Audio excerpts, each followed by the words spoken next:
Senhoras e senhores, bem-vindos ao Duble Manhwa. Aqui nós vamos trazer histórias maravilhosas e que vocês vão amar acompanhar conosco. E é o seguinte, desde já peço para que vocês curtam, compartilhem e, não menos importante, deixem o seu comentário aí abaixo para que nós possamos sempre melhorar o nosso conteúdo e trazer sempre uma qualidade melhor para vocês. Sem mais delongas, vamos para o nosso primeiro vídeo. O capítulo já começa mostrando os jogadores do Vasco da Gama no meio do Império Qian, enquanto está rolando uma guerra entre o Império e os rebeldes. O Império começa a pressionar os rebeldes e, pelo jeito, meu amigo, é muita lança para pouco homem. Mas do nada, surge um raio azul do céu e cai no meio do campo de batalha. O pessoal do Império já começa a ficar cagando de medo, se perguntando quem é que tá chegando. O pessoal dos rebeldes como? Com aquele sorriso colgate no rosto, porque quem chegou é o nosso prota, Lin Yun, líder dos rebeldes, para botar respeito em todo mundo. E ele já avança no estilo Madara Uchiha, passando o carro do leite em todo mundo, falando que o seu primeiro trabalho foi se tornar um líder dos rebeldes assim que chegou nesse mundo. E para ele, se tornar o líder dos rebeldes foi simples demais. Basicamente, foi passar o carro do leite em todo mundo com uma força incomparável. E assim, líder dos rebeldes com seu poder e sabedoria, ganhando o nome de o Imortal Renegado. Mas, como nem tudo é guerra e sanguinolência, nosso prota agora, 2 anos depois, reconstituído um novo homem, gente como a gente, começa a explicar e fala que o exército dos rebeldes foi dissolvido há 1 ano atrás e que com o novo imperador ao trono, ele espera que isso traga paz. Atualmente, casado com uma garota bem comum, que de comum não tem cara de ter nada, e embora suas circunstâncias familiares não sejam das melhores, ela não é uma mulher fresca e é muito bonita. Põe bonita nisso. E que ela já prepara um docinho para o nosso prota comer e já fala que isso aqui não é encontrado em todo lugar, que é uma raridade. O nosso prota já fica todo contente com a comida da sua amada e já fala que não é pior do que a comida do Império. Ela já começa a achar um pouco estranho de como ele sabe a comida do Império se ele nunca comeu ela. Nosso prota já lança aquele migué falando que, como ele já comeu tantas comidas, teorizar o sabor da comida do Império para ele é mamão com açúcar. Ela olha para ele, meio desconfiada, mas fala para ele continuar comendo. Ele, para fazer aquela média, já fala que o artesanato dela é bem melhor do que a comida imperial. Eis aí a vida que todo mundo sempre quis. Um lugar maravilhoso, uma esposa comum, ser um cara comum. Tudo tão, do nada uma explosão no meio da cidade, tudo muito comum, graças a Deus. Do nada o pessoal dos rebeldes já aparece querendo a cabeça do imperador, com a vida longa aos rebeldes. Prota começa a se perguntar por que esses caras estão aí de novo. Pô, o exército não foi dissolvido há 1 ano atrás? É, meu amigo, bem-vindo ao mundo. Guerra e sanguinolência. Ele já começa a colocar fogo na porta do imperador, o local começa a arder em chamas, o pessoal já começa a passar o carro do leite em todo mundo da cidade. Nosso prota e a sua amada começam a olhar aquela guerra acontecendo no meio de uma boa confraternização. Nosso prota já fica puto pensando que justo agora que eles assustaram a sua amada e querida esposa. Ele já coloca ela no colo, já manda ela ficar tranquila porque ele tá aqui, meu amigo, o homem, o brabo, o bruto, e que nada vai acontecer com ela. Já corta para o nosso prota correndo de um prédio em chamas com a sua amada nos braços, enquanto ela fala que os rebeldes não passam de um bando de parasitas, que eles enganam a todos, que eles poderiam ser atropelados por uma carruagem, que eles poderiam beber veneno, que eles poderiam beber água e morrer engasgados. É, meu querido, o dia que ela descobrir, eu prevejo um divórcio. Tomara que seja com separação total de bens. E o nosso prota, para dar aquela aliviada, já fala para ela não reclamar tanto dos rebeldes, já que foi por causa deles que os imperadores idiotas antigos foram destituídos do seu trono. E que, sem eles, como que o novo imperador estaria agora? E é claro, e que talvez o novo imperador não fosse tão diferente deles. Ela já dá aquela emburrada leve, né? De básico, foi falar merda. O nosso prota, após sair pelo portão, já se assusta com os rebeldes na porta esperando por ele. Ele, claro, com toda a sua marra, já fala para ela se esconder atrás dele, que ele vai resolver tudo. Ele já manda o grito: Rei Celestial cobre o tigre. Pessoal, todo mundo fica olhando pra eles, tipo, mano, o que tá acontecendo? Aí o líder dos rebeldes já olha pra eles perguntando, o que você tá querendo dizer com isso? E aí o nosso proto já dá aquela desculpa, querendo resolver tudo num papinho bom, numa conversinha, num chazinho de camomila. E aí o coleguinha, o querido comparsa, coadjuvante, já chega falando que eles não têm o que verdadeiro e que são duas pessoas comuns. Basicamente, o líder dos rebeldes quer passar o carro do leite em todo mundo, então já fala que tá puto, quer que todo mundo morra, quer pra passar o carro do leite nos dois que tá na frente. Mas fala pra deixar a garota viva que ela vai virar uma diversão. E o pessoal dos rebeldes já parte pra cima do protagonista e sua esposa. Ele já vê que eles são um bando de inúteis, já que são impostores que não conseguem reconhecer o fluxo do que oculto que habita dentro dele. Sua amada já o puxa pelas mãos. Enquanto isso, ele tenta pensar em um jeito de escapar dessa situação. Decide fazer uma magia pequena, bem tranquila, bem devagar, somente para assustar os rebeldes. Bem tranquilo, graças a Deus. Que homem generoso. E depois de resolver tudo com um pequeno Kamehameha, já pergunta a sua esposa se ela já está bem, que provavelmente um grande especialista os ajudou e que eles têm muita sorte. Aham, tá. Logo depois o pessoal do Império já chega, mandando aquelas ordens básicas como investigação, tomar cuidado e prender todo mundo que está nos arredores.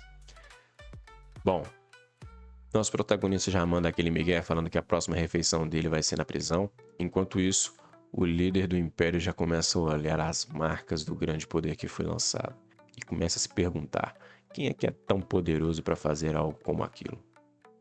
Ele já olha para a esposa do nosso prota e toma aquele susto de trancar a bunda. Ele então já dá a ordenança para os homens investigarem o homem e a mulher separadamente. O prota é carregado daquele jeito gentil e tranquilo, enquanto eles já ficam olhando para a nossa garota. Opa, garota do prota. A garota do prota. Vossa Majestade. Eles então se ajoelham e se curvam perante o grande imperador. Puta plot twist, hein, meu amigo? Então eles já começam a perguntar se ela se assustou. Ele mostra para ela o relatório das pessoas que estavam presentes. A esposa do prota já pergunta para o Shenhai se são todas essas pessoas que estavam presentes no Festival das Lanternas. Ele responde que sim, que todos estão lá naquela lista. E ela ainda se pergunta de como ela mesmo lá não conseguiu perceber quem realizou aquele último ataque. Então, o nosso querido Shenhai já vai passando o relatório falando que eles são gangsters da capital que fingiram serem rebeldes. E a nossa protagonista, mais do que depressa, já nota que eles são das famílias aristocráticas e que eles estão tramando alguma coisa contra ela. Shenhai já fala que como ela acabou de subir ao trono, ela não pode se livrar das famílias aristocráticas por enquanto. Então, a Imperatriz começa a se perguntar se o líder dos rebeldes está na cidade. Onde será que ele deve estar se escondendo? De vez em quando ele está se escondendo na sua cama, né? Mas assim, releva. Agora corta para a sede do governo, onde nosso protagonista acabou de ser liberado e teve um tratamento tanto quanto peculiar para um preso, né? Um pouco diferente, né? Nada suspeito. Logo depois disso, ele já encontra sua esposa esperando na porta da cadeia. É um pouco Brasil isso aqui, cara. Ela já pergunta pra ele como é que foi lá com o pessoal. Ele responde que não queria ter deixado ele esperando por tanto tempo e pede desculpas. Depois disso, ele já dá aquela pegada de mãos marota e começam a caminhar para ir embora, falando que a capital já não é um local seguro e que ele pensava que iria morrer daquela vez. Ele começa a conversar com ela e pergunta se eles estavam falando sobre os rebeldes. A esposa do prota já começa a dar para ele aquele discurso no jutsu explicando sobre os rebeldes e também as famílias, como o objetivo era causar um choque novo no imperador para abalar a posição e então buscar seguir sua eterna busca por benefícios. Com o novo imperador acabou de ascender, ela explica que ele não tem força para conseguir se opor às famílias. E o nosso prota, já impressionado com o discurso no jutsu da sua esposa, fala que ela até parece uma imperatriz com tanta informação. Ah, só parece, né, meu querido? Entendi. Ela dá aquele migué falando que só viu por acidente dos oficiais que a interrogaram. Puta interrogação, né?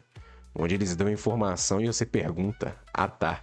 E já corta mostrando uma cena de uma esposa chorando pelo seu marido falecido, para mostrar as consequências de uma guerra. E a esposa do prota já fala que com os acontecimentos de agora, eles não podem se separar assim. E o nosso prota já lança aquele estilo Don Juan falando para ela não se preocupar, que ao lado dele é o lugar mais seguro do mundo. E ela dá aquela coradinha básica. Ah, tá querendo, meu amigo, tá querendo. Ela já vira e fala que vai ser ele quem vai ficar seguro ao lado dele. Com isso, ela já começa a refletir que ela vai ter alguns problemas que vai ter que lidar cuidadosamente, tanto das famílias quanto dos rebeldes, e que ela não pode deixar ninguém chegar perto do seu bebê. Ah, bebê, bebê. E o nosso prota já começa a refletir pensando nas famílias aristocráticas. Bom, e já que o imperador não consegue resolver, é ele que vai botar a mão na massa, meu querido. Dias depois já se ouve a história da família Huang e como eles foram roubados. E que, pelo jeito, o bandido é muito cruel a ponto de usar a cabeça da esposa e do líder da família para pintar uma flor.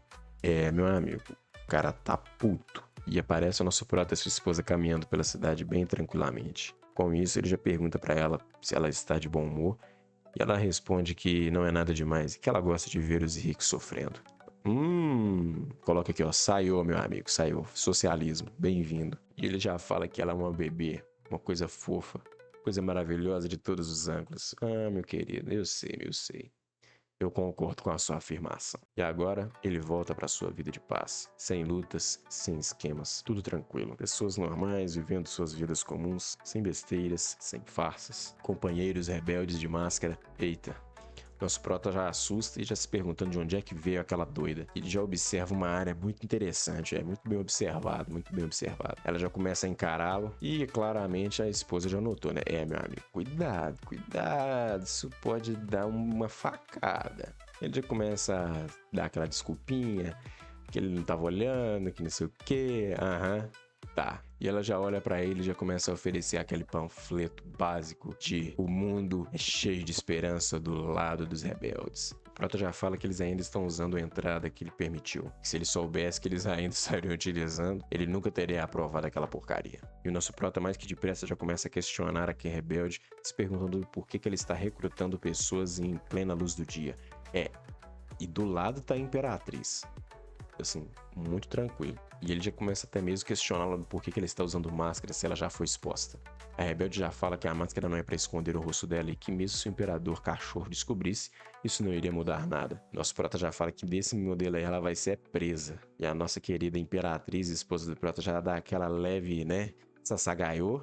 E o nosso prota do nada começa a reconhecer ela. E nota que, pelo jeito, ela é alguém que tá devendo aluguel pra ele. E ela já lança desculpa falando pra ele olhar pra uma gostosona nua logo ali. Que isso, minha filha? Que educação é essa que sua mãe te deu? E ele nota que realmente é ela que tá devendo aluguel. Safada, seu Madruga safado, rapaz. A sua devedora, seu Madruga feminino já começa a correr, tropeça e cai de cara no chão. Os rebeldes estão muito bem representados, graças a Deus, né? Ela cai no chão, reclamando da dor na cabeça. Prota já olha pra ela olha pro Prota com aquela cara de songamonga. Então, a rebelde, vendo que está sem saída, já fala pro Prota deixar ela aí, pelo amor de Deus. Nosso Prota já lembra o nome dela, que é Li Shui, e pergunta pra ela se ela realmente é uma rebelde. Ela fala que ainda não é uma rebelde, mas que já está para se tornar uma. Ela fala que vai se juntar aos rebeldes após encontrar um certo homem e que também vai pagar o aluguel. A esposa do nosso protagonista já pergunta ele quem? E ela fala, ele mesmo, um dos melhores estrategistas econômicos do mundo, o líder dos rebeldes, o imortal renegado. Ela explica que o seu pai, antes de morrer, ele fez um retrato do imortal renegado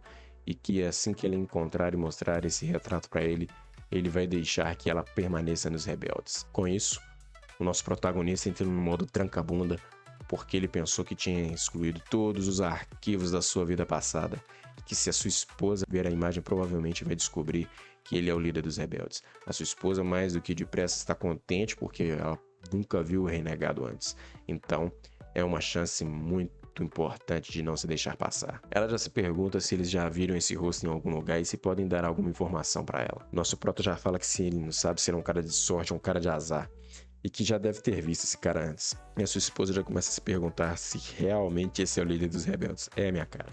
infelizmente, é um pouco mais derrubado que isso aí. E do nada, um burburinho atrás dos três começa a se formar. O pessoal já começa a falar que um dos rebeldes surgiu mais uma vez. E após ouvir isso, a nossa querida rebelde já invoca o seu jutsu. Meu Deus do céu, cara. Os rebeldes estão muito mal representados. Caraca.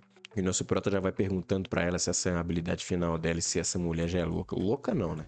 Agora é só uma questão de quanto. E já corta pro figurante falando que o líder dos rebeldes, pelo jeito, apareceu em plena luz do dia dentro de um bordel. Rapaz, o homem é taradão no sexo. E eles já começam a murmurar que a sede não consegue pegar nem mesmo os rebeldes. Quem dirá o líder deles? Os protas já começam a se perguntar quem é e se ele talvez já o conhece. E agora já acorda pro bordel, onde está o nosso querido dito líder dos rebeldes. Está recebendo carícias e algumas perguntas da cortesã se ele precisa de alguma garota e que ela vai trazer tudo o que ele precisar. Basta ele pedir. E ele, mais que depressa, já fala que veio atrás de um homem. Rapaz, num bordel. E as cortesãs já ficam todas assustadas. Então, eu também tô um pouco assustado. Do nada a porta se abre e chega Yun-Ui da família Yun falando que está ali por ordem do imperador para fazer justiça, para que aquele homem não resista e apenas se entregue. O dito líder dos rebeldes se levanta e chega perto de Yun com uma aura ameaçadora. Ele já olha com aquele olhar tranquilo falando para ele não resistir, que será pior. Então o dito líder dos rebeldes já olha para ele com aquele olhar de capeta. Que isso? E já começa a implorar para que ele fosse preso. Caraca, primo. 880, hein? Ele já começa a implorar pedindo pra que ele vá pra prisão e falando que ele é rebelde e tudo mais. O Yun já começa a falar pra ele largar a perna dele, que ele está sujando ela com lágrimas. Então nós descobrimos a identidade do homem que estava lá dentro. O nome dele é Barbudo Zangiru. Há 7 anos atrás, uma moça chega pro nosso querido Zangiru e vai falar com ele de um arranhão em sua mão. Ele, com a sua expertise de médico e doutorado, vai falar que isso não é nada pra ele e que ele vai cuidar de tudo. E como excelente doutor que é, ele desmembrou a mulher. Um bom médico, graças a Deus. Então, ele não tendo outra escolha a não ser fazer parte dos rebeldes, e um belo dia ele encontra um jovem que caiu do céu, os outros pensando que ele seria um deus ou até mesmo um enviado dos céus. Zangiru, notando que ele não morreu, já vai logo falar que vai curar o nosso querido prota. Tá. Confia. Voltando para os dias atuais, Zangiru se assusta, notando que o seu líder estava no meio da multidão, e que provavelmente os rumores eram verdade, e que ele estava se escondendo aqui na capital.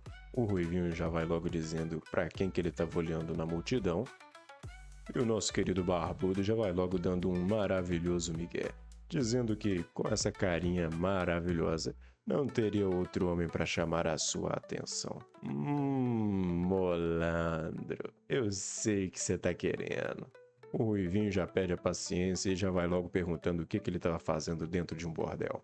O nosso querido médico logo fala que estava procurando um jovem rico e lindo, assim como ele. Cê quer dar, cê fala. E assim, ganhando seu mais do que merecido passaporte para a prisão. Nosso prota já nota que ele se deixou prender intencionalmente, e que talvez ele tenha ido procurá-lo. E a nossa querida Zou já pergunta pro prota o que ele estava fazendo perdido em seus pensamentos. Que ele só estava pensando que se isso acontecesse com ele, se ela ia ou não visitá-lo na prisão. E ela já dá logo a resposta na cara dizendo que não, porque com ela por perto, isso nunca vai acontecer. E já corta pra noite com alguém pulando de prédio em prédio, no estilo Assassin's Creed. E é o nosso prota, na porta da prisão celestial. E ele veio fazer uma visitinha. A prisão do Império Qin é conhecida por ser o lugar mais seguro do Império, tendo uma lenda que até mesmo o líder dos rebeldes, na vez que tentou invadir, tomou um bandão logo na porta, fazendo até mesmo o figurante perguntar para o seu líder se realmente não podiam invadir ou fugir da prisão. E o seu grande líder já fala que se alguém invadisse a prisão, que ele encontrasse a sua esposa com um amante na cama. Ser corno ou não ser? Eis a questão. Nosso querido Zangiru já logo identifica o seu líder chegando na prisão. Alguém realmente vai ganhar um par de chifrinho. E o nosso prota Lin Yun já vai cumprimentando o seu colega criminoso. Quer dizer, o seu colega de trabalho. Nosso querido médico LGBT já vai elogiando o nosso prota pela sua habilidade de invadir até mesmo uma prisão como aquela. O prota já vai se perguntando quando é que ele o salvou. Ele se lembra da vez que ele transmigrou para esse mundo. E o nosso prota fala que com o tratamento do doutor ele ficou 3 meses de cama. Rapaz... Tratamento bom, viu? E Zhang-Hu já vai falando que foi apenas um acidente. Desmembra um, incapacita o outro. Um acidente, né? Eu tô vendo um padrão. Depois que ele conseguiu se recuperar, ele notou que ele conseguia absorver o Ki verdadeiro e melhorar o seu corpo. Apenas vindo com uma falha fatal. Mas o nosso prota já fala que por causa daquele acidente, foi quando ele conseguiu descobrir o seu físico especial. Nosso prota fala que depois de se recuperar, ele conseguiu aprender a absorver o Ki e melhorar o seu corpo, sendo esse o motivo dele conseguir se tornar tão forte em um curto espaço de tempo. Mas vinha com uma falha fatal, que quanto mais ele ficava poderoso, mais o cabelo caía. Essa falha é de doer o coração. Mas o nosso prota já vai agradecendo o doutor que graças a um remédio secreto anti-queda de cabelo, ele não precisou ficar careca, e de tabela conseguiu conquistar um bebezinho como a sua esposa. E que bebezinho, hein? E Zhang-Hu já vai elogiando a esposa do prota, falando que ele realmente é abençoado. O nosso prota já se vira falando que a esposa deve estar com saudade e que a visita acabou por ali. Zhang-Hu, mais do que pistola, já fala que ele ainda não tinha terminado de bater um papo cabeça. Nosso querido médico já vai abrindo o verbo e falando que por causa de um desvio de Ki, ele não vai viver muito tempo. Ele fala que já tentou de tudo, mas que está desesperado e pensa que um homem forte como o seu líder talvez possa ter uma arte marcial para curá-lo. E o nosso prota vai falar que depois de realizar diversas pesquisas, ele criou um mantra de 4 palavras que podem curar todas as doenças do mundo, fazendo o nosso doutor ficar mais do que contente e pedir para poder salvá-lo naquele momento. E o mantra é: beba mais água quente. E o nosso médico, um pouco chateado, manda o nosso querido líder para um lugar não muito cheiroso. Agora, falando em um tom mais sério, nosso prota fala que, graças a ele não sofrer nenhum desvio de Qi Gong devido ao seu corpo especial, ele nunca precisou pesquisar por nada disso ou pensar em problemas do tipo. Ele então pede desculpas e diz que não pode ajudar muito com isso, mas que ele pode dar algo a ele que custou toda a sua riqueza.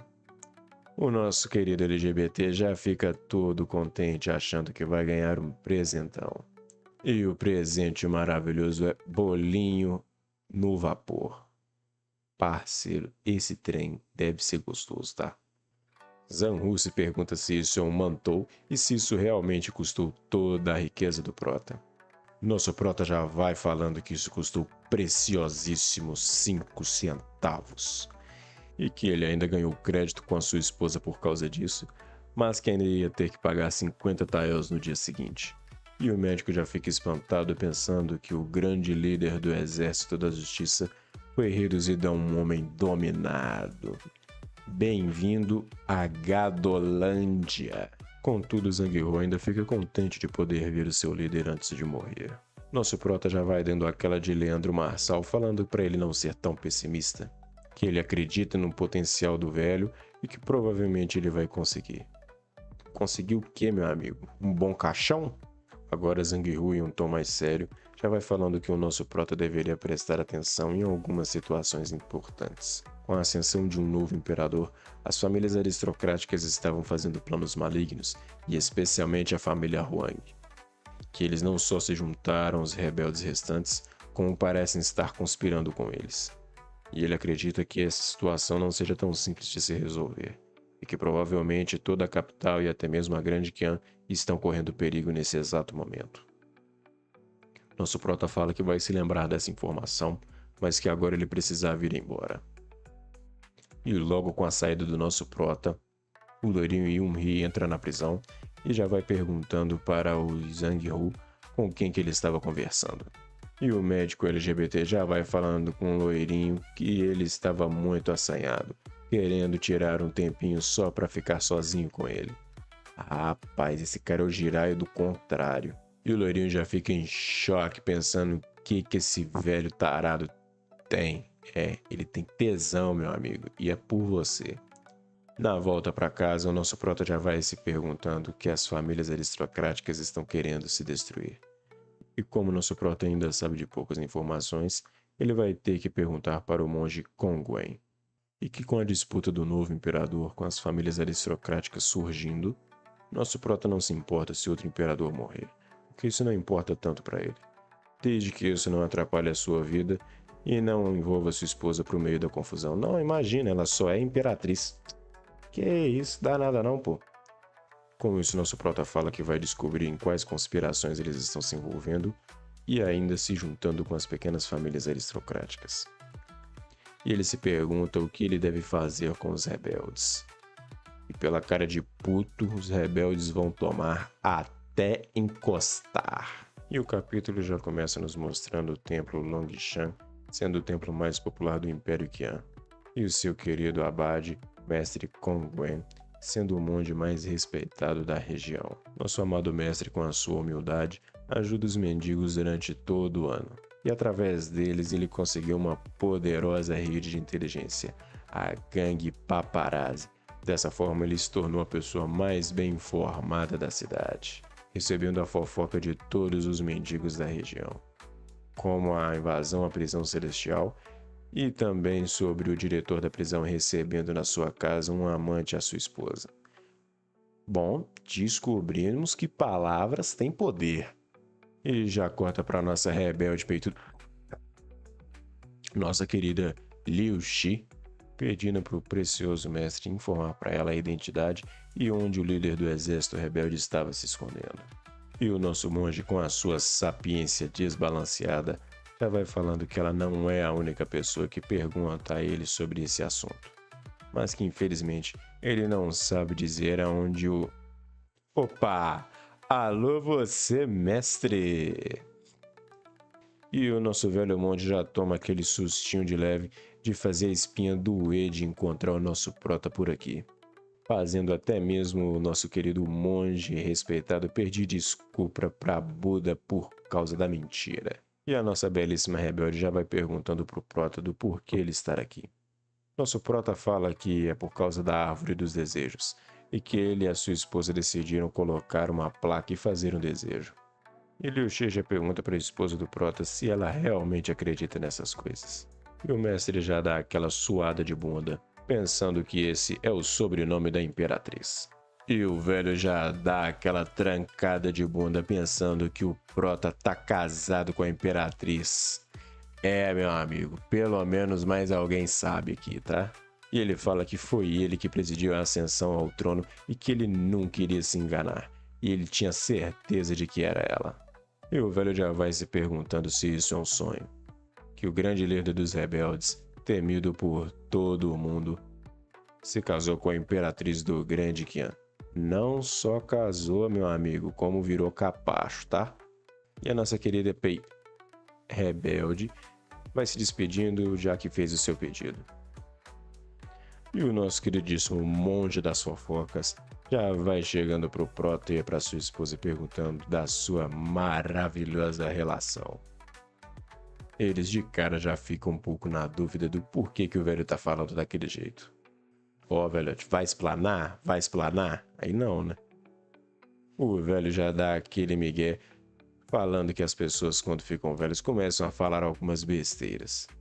E ele já deduz que pela reação desses dois, talvez eles não conheçam a identidade um do outro. Agora já corta pro nosso prota, junto com o monge e a sua esposa, indo para a árvore dos desejos no templo Longshan. E o velho dá uma breve explicação falando que a árvore dos desejos é realmente muito eficaz, e que isso só é possível graças a eles, os benfeitores.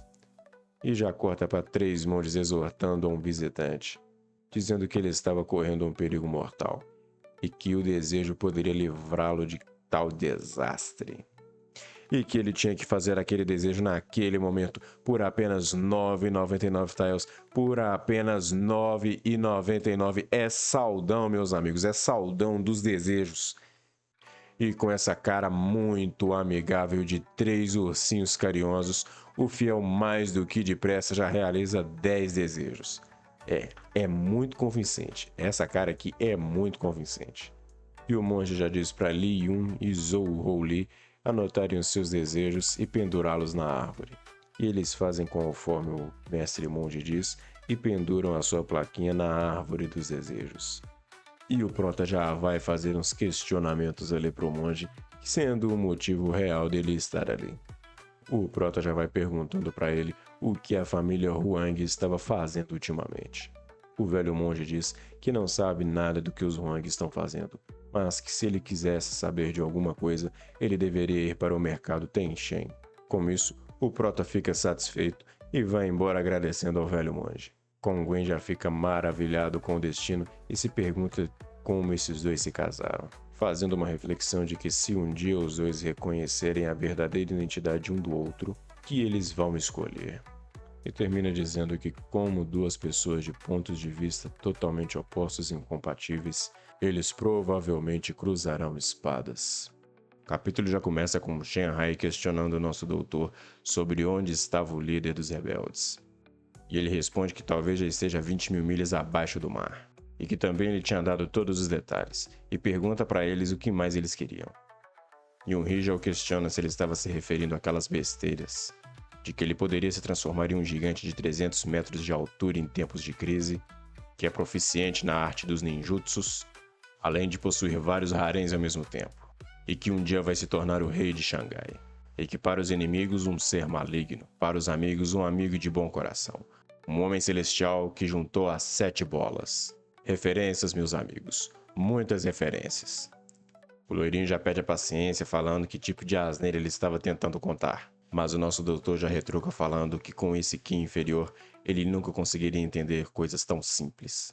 Deus mio, é muita referência.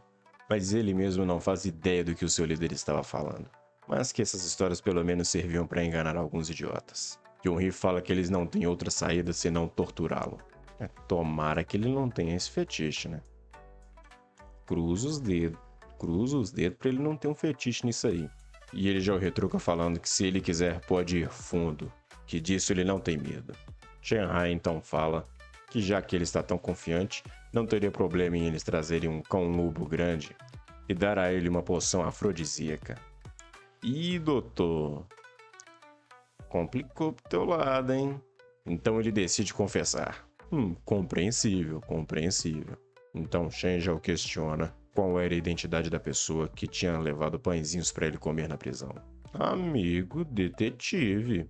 Zhenhun espantado o pergunta como ele sabia dos pãezinhos, já que ele não tinha deixado nem as migalhas. Então ele responde que examinou cuidadosamente as fezes e definitivamente tinha cheiro de pãozinho comido no vapor. Meu amigo, nem Sherlock Holmes, tá? Nem Sherlock Holmes. Yun-Hee já fica maravilhado em como ele não deixou escapar nenhum detalhe. Não, realmente, um homem muito dedicado ao seu feitio laboral. E o médico já fica espantado, pensando em como esses caras eram loucos. Ah, achou que era só você que era dodói da cabeça? Shanghai já vai chegando mais perto e diz que nesses últimos dias eles não tinham dado pãezinhos para ele. E que só há uma pessoa que poderia entrar e sair da prisão celestial sem ser descoberto. O líder dos rebeldes. Não, realmente Sherlock Holmes. E então faz a pergunta de R$1 milhão. Se o líder dos rebeldes estava escondido na capital. E com o silêncio do prisioneiro, ele já tinha certeza das suas suspeitas. Mas antes dele ir embora, o médico dá a ele um aviso, para que ele não perdesse tempo indo atrás do Lorde Imortal. Então ele se vira e pergunta para o prisioneiro o porquê dele estar dizendo aquilo. Então ele o pergunta se ele não achava que as famílias aristocráticas estavam planejando algo, e diz que eles devem estar juntando tropas o suficiente para um ataque. E fala que sim, que os rebeldes fazem parte dessas tropas, mas que sem o controle do Lorde Mortal, se ele poderia imaginar o caos que certos rebeldes poderiam causar, fazendo o oficial ficar sem palavras. No Palácio Imperial, Shanghai dá o seu relatório à Imperatriz, que pelo fato do prisioneiro ter recebido apenas alguns pãezinhos, ele não deve ter muito dinheiro, e como o Lorde Imortal preferiu não atacar a prisão, ele provavelmente não vai se rebelar de novo por enquanto, dizendo até mesmo que ele talvez tenha dispersado os rebeldes para começar a viver uma vida normal. E que pode até mesmo ter se casado e ter tido filhos, e que não quer desistir da família para se rebelar de novo. Sherlock Holmes carregando a Champion nas costas. E que também as famílias aristocráticas estavam armando algo com os rebeldes restantes. Mas que o líder dos rebeldes provavelmente não deve ser um destes. A Imperatriz o agradece pelo trabalho e fala que ele parece com Conan. Assassin's Creed? Shanghai já fica perdido que nem todo mundo e pergunta de quem ela estava falando. A Imperatriz diz que não é nada demais e que ele é apenas um gênio detetive, que resolve casos difíceis e complicados. E pensa que Li Yun conta para ela histórias desse jovem todos os dias, e se pergunta se existe alguém assim no mundo. O ministro já agradece pelo elogio e diz que vai fazer o melhor para retribuir a bondade da Imperatriz. E ela diz que ele pode se retirar. E a Imperatriz começa a refletir que, com pouco dinheiro, casado e querendo viver uma vida de uma pessoa comum, são coisas muito comuns para um homem como o Lorde Imortal.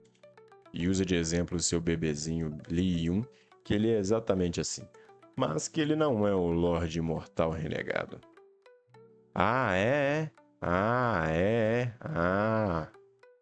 Já corta pro nosso proto no lugar onde o monge tinha falado para ele ir. E fala que como ele não pode invadir com força bruta, ele vai ter que dar um jeito de entrar furtivamente. E diz que não pode exagerar, porque senão sua coelhinha vai ficar preocupada. Senti um duplo sentido aqui, tá?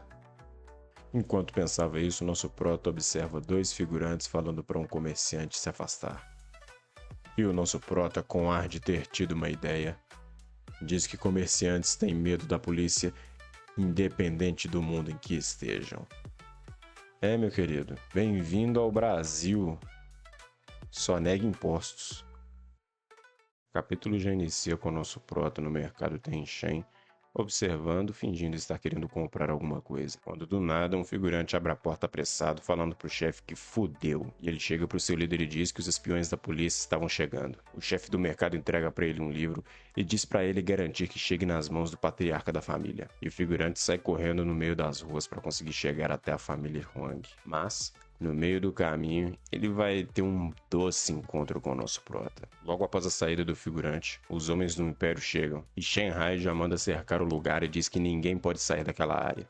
Ele manda seus homens vasculharem todo o local, e fala para eles não se esquecerem de nenhum lugar suspeito. E seguindo as ordens do seu líder, os homens do Império vão vasculhar desde a posse de comida até mesmo nas tocas dos ratos. Ó, velho, na casa do Mickey é foda, hein?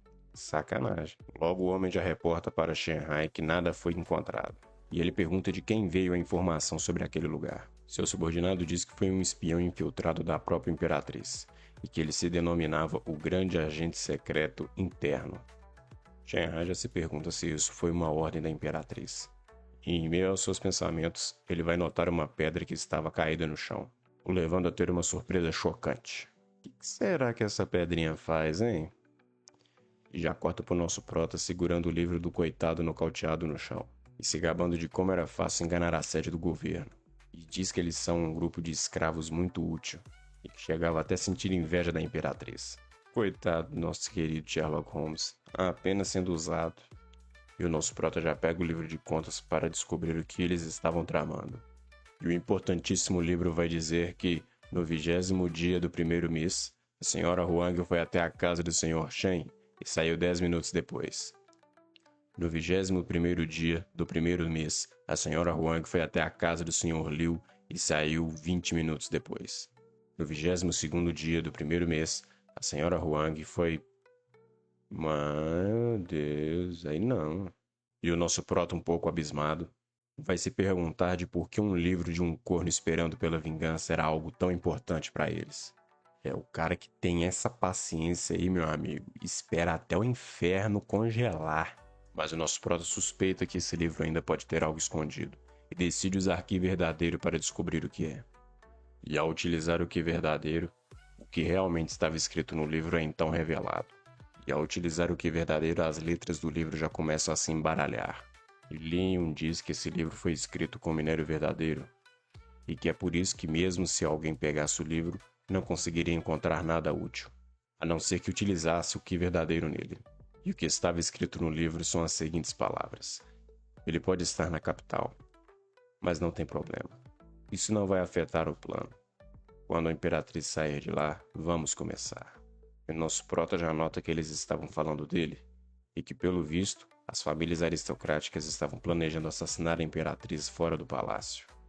Nosso prota diz que isso não tem nada a ver com ele. Ah tá, não tem não, né? Aham. Nosso prota diz que, embora isso não tenha nada a ver com ele, se isso virar algo grande pode afetá-lo. E se não fizer nada, sua mulher vai ir de Vasco, tá? E também diz que o desfile do imperador é um evento tradicional feito após a ascensão ao trono. E se pergunta que método as famílias vão utilizar quando chegar a hora. Ele já pensa que a imperatriz deve estar na cidade, e que talvez isso afete a sua florzinha, e que só há um jeito de impedir que isso aconteça. Basicamente é não deixar Ru Oli participar do desfile. Alô você, coleguinha, eu acho que ela não vai ter essa opção não, tá? Enquanto isso, no Palácio Imperial, nossa Imperatriz está dando algumas ordens. Lord Shenhan se aproxima da Imperatriz e, depois de fazer os seus cumprimentos, já vai elogiá-la pelo seu brilhantismo e que ele investigou de acordo com as instruções que ela tinha passado e que realmente a família Huang estava planejando algo. A esposa do Prota já fica um pouco pensativo o quão tagarela esse cara estava ficando. Eu também acho, mas ele é um tagarela muito esperto. E ele continua dizendo que o minério amarelo escuro que eles tinham encontrado cheio de Qi verdadeiro era na verdade uma rocha explosiva e que foi encontrado no mercado da família Huang. E diz que apenas um não causa tanto dano, mas que em muita quantidade, no mínimo, eles causariam uma grande explosão. E termina sugerindo o cancelamento do desfile. Zou vai dizer que essa tradição nunca foi cancelada em todas as gerações de imperadores que ascenderam ao trono. E diz que se cancelarem desta vez, irá apenas piorar a sua imagem perante as famílias aristocráticas. E termina dizendo que é hora de mostrar a eles quem é o verdadeiro governante do grande Qian. E a Imperatriz diz que se ela não pode cuidar das famílias aristocráticas, como ela poderia dar ao seu bebezinho uma vida pacífica em Kyoto? Gigolô? Ah, entendi. O capítulo já começa com a subordinada da Imperatriz avisando que os doces da comida imperial tinham chegado. Ela pergunta para sua senhora qual doce ela gostava. Contudo, a serva ainda se questiona do porquê a Imperatriz sempre pedir doces, sendo que ela gosta mais de coisas azedas. Acabamos de descobrir o motivo. E já corta para o nosso prota maravilhado com os doces que a sua amada lhe trouxe. E Li Yun já não perde tempo elogiando a sua querida mulher das suas habilidades culinárias. E pergunta para ela se ela não se cansou depois de fazer tantos doces. E ela diz que não tinha se cansado na dica de nada. Isso aqui é golpe atrás de golpe, tá? É golpe atrás de golpe. E ela já fala que marcou com alguns amigos de rever o desfile da nova Imperatriz, deixando nosso prota pra lá de abismado. Não só dela ir para o desfile com os amigos, mas também dela ter algum amigo. Vai ficando bobo aí pra você ver. Vai ficando bobo. E a Zou já fica emburrada, perguntando qual o problema e se ela não poderia ter amigos. E ele, para sair da saia justa, disse que não era isso que ele estava querendo dizer. Era simplesmente que ele nunca tinha visto seus amigos. E o nosso prota já se pergunta o que ele vai fazer. Pois como ela não interage com muitas pessoas, como ele iria conseguir impedir dela não ir nesse desfile com esses amigos? Então ele toma a decisão mais rápido e diz que vai ir no desfile com ela na manhã seguinte. E a esposa do prota já vira a cara dando aquela emburrada. Hoje alguém vai dormir de calça jeans. Já corta para o nosso prota deitado na sua cama ao lado da sua amada, pensando em que, como ela tinha combinado com os amigos de estar indo no desfile, ele não tinha como impedi-la. Logo, ele teria que estar perto dela para protegê-la. E também se questiona quem pode ser amigo da sua esposa. Pela sua cara, meu amigo, uma leve pitada de ciúmes.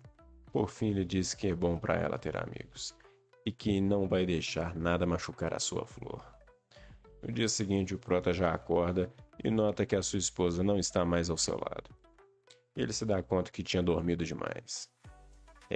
Vai ficando bobo assim, vai ficando bobo. Coleguinha vai levar ela para tomar açaí, meu querido. Nosso prota disse que ele não conseguia parar de pensar e acabou dormindo demais. Já a caminho do desfile, o nosso prota diz que não conseguia parar de pensar e que acabou dormindo demais. E não acredita que ela não tinha o acordado. E se pergunta se sua amada estava com tanta raiva assim. E que, como ela deve estar na rua, ele deve encontrá-la rapidamente. Com isso, Li Yun se aproxima e vê o início do desfile do imperador. E diz que chegou bem a tempo.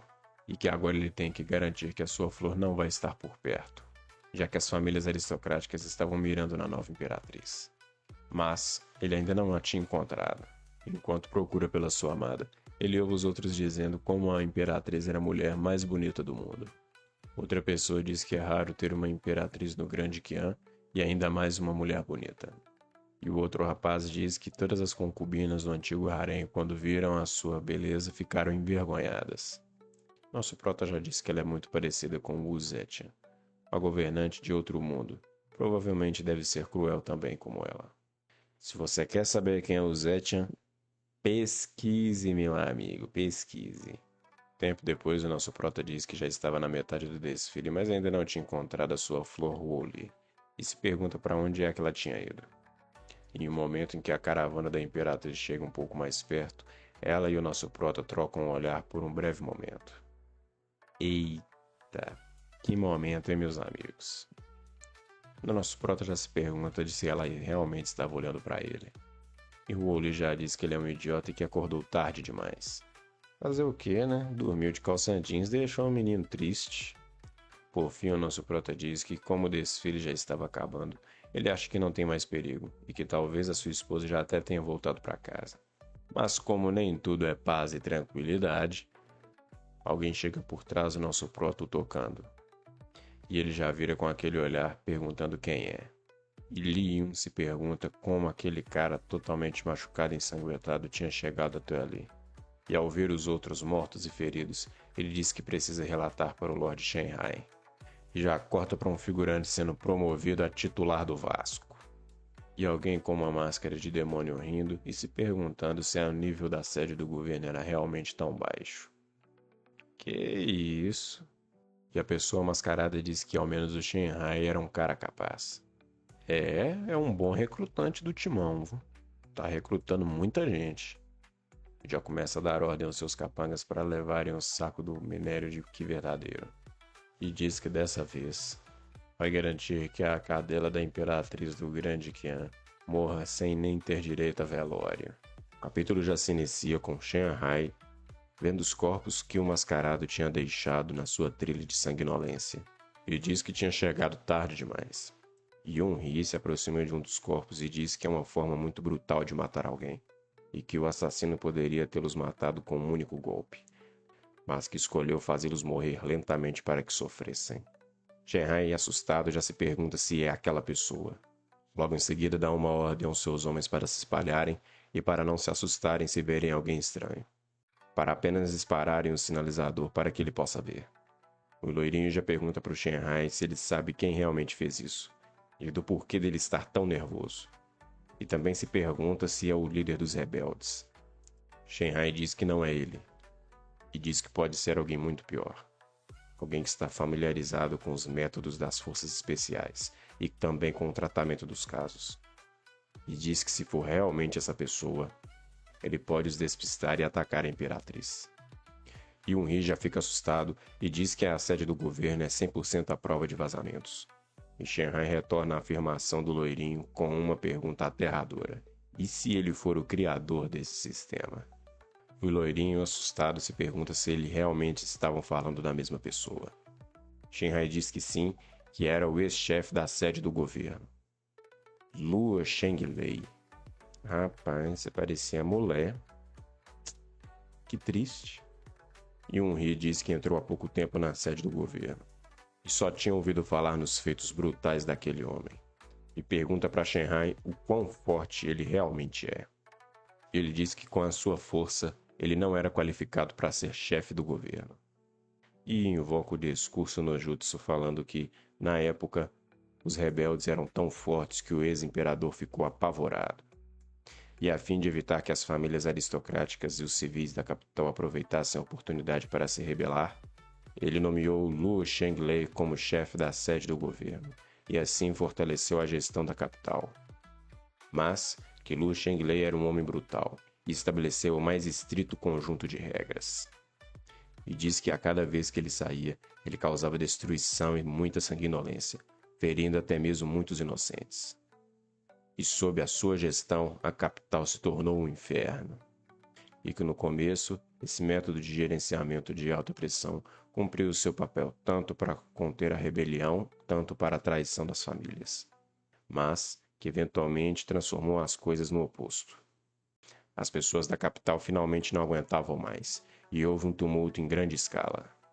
E mais tarde o ex-imperador emitiu uma ordem imperial para executar Luo Shenglei, a fim de acalmar a raiva pública.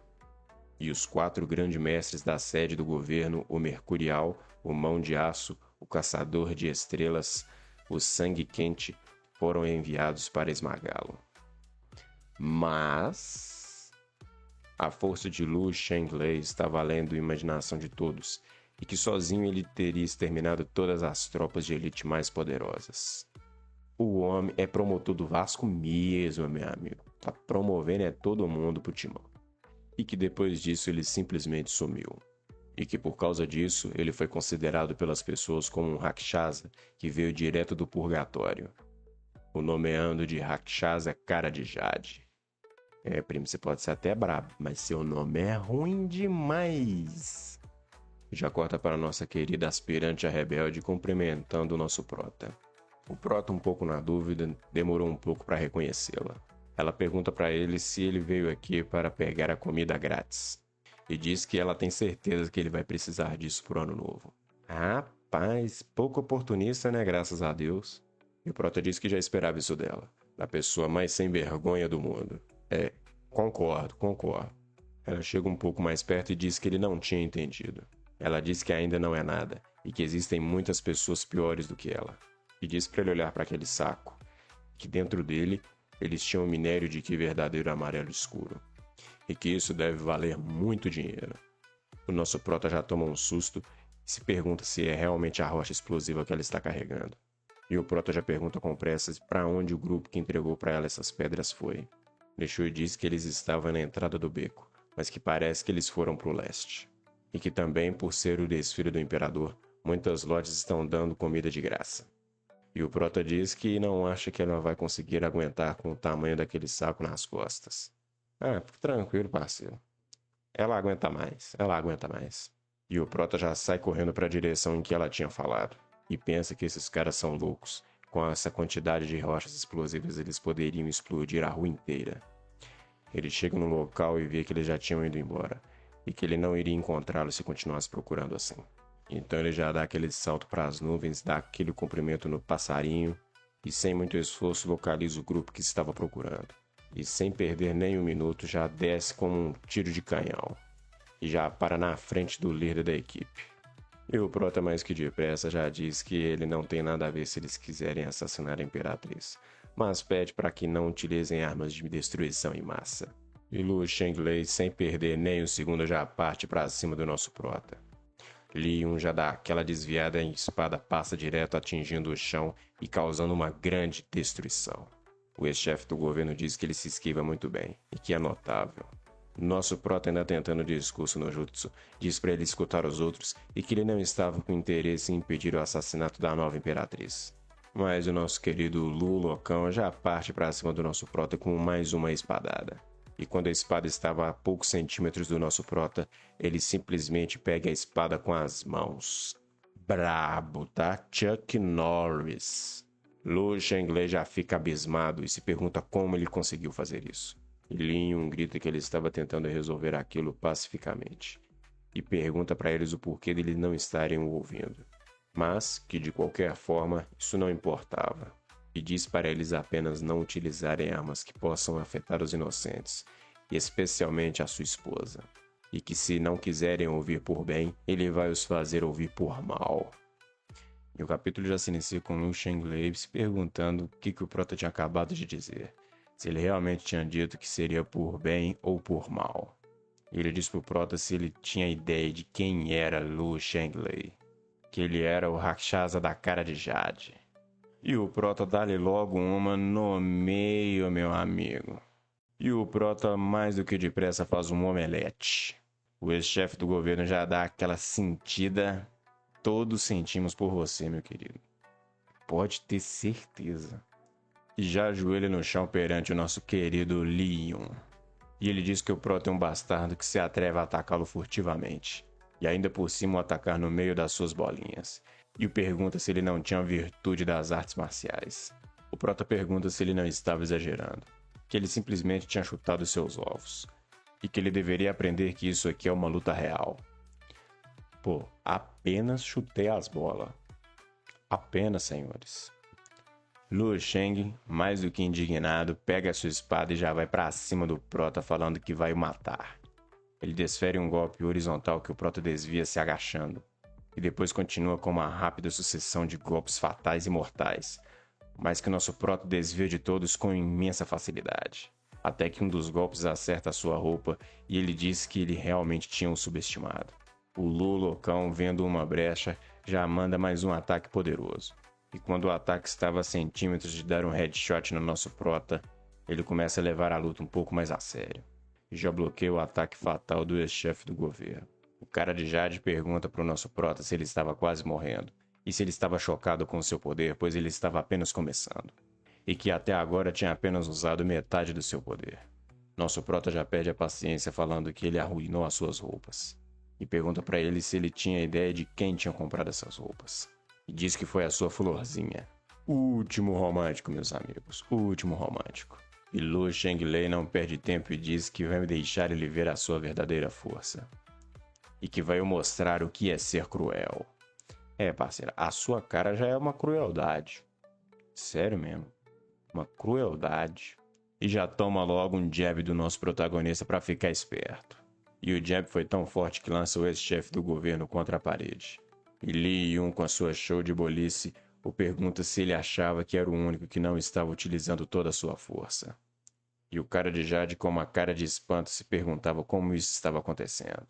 Nosso Prota diz que Lu estava sempre se sentindo invencível, e que isso era uma doença, e que se chama megalomania.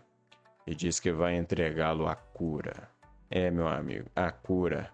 Peia pra dar em 10, ele vai aguentar sozinho. E o nosso Prota dá um novo nome para Lu Shenglei, Lu Cara Amassada, finalizando ele com Shoryuken. Os capangas do ex-chefe do governo já pensam que o seu líder era uma figura lendária, mas que mesmo assim ele estava tomando um sacode do nosso Prota, e se perguntando quem ele era, e que era melhor não estar no seu caminho.